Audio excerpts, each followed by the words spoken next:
theme. Obviously, people are continually asking sort of what they can do and whether there are ever any successes. So let's hear what the latest is on that.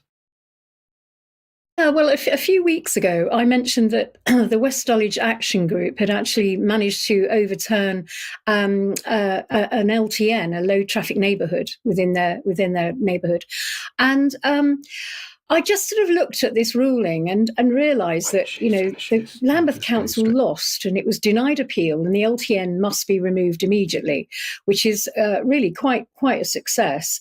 The order is binding and enforceable, and as a court judgment, and failure to comply could lead to contempt of court.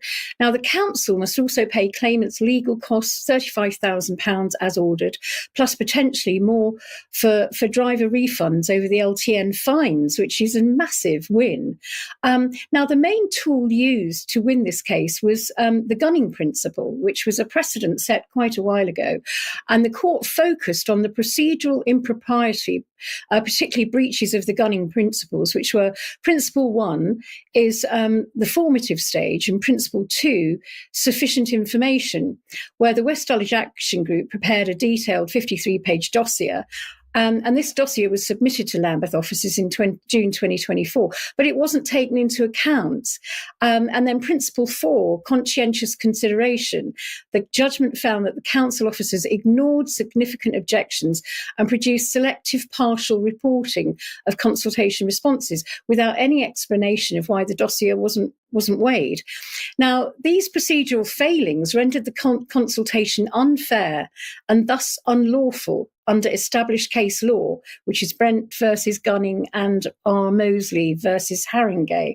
This is the precedent that was used. So the key takeaways are you can draw direct parallels when challenging 15-minute cities, renewable energy planning, 5G master approvals, any sort of consultation. The consultation was truly formative. Was the consultation truly formative, or was the decision already fixed? Was it a predetermined outcome? Did the authority provide sufficient info and informed response? And was this response time adequate and accessible? Were the responses genuinely considered? Now, in this case, none of that was done. So that's how it was overturned. Even if one principle is breached, a court may find the process unlawful, and orders to quash decisions can be enforced, just as in the East Dulwich case. So that's a reason to be cheerful this week. Okay, thank you.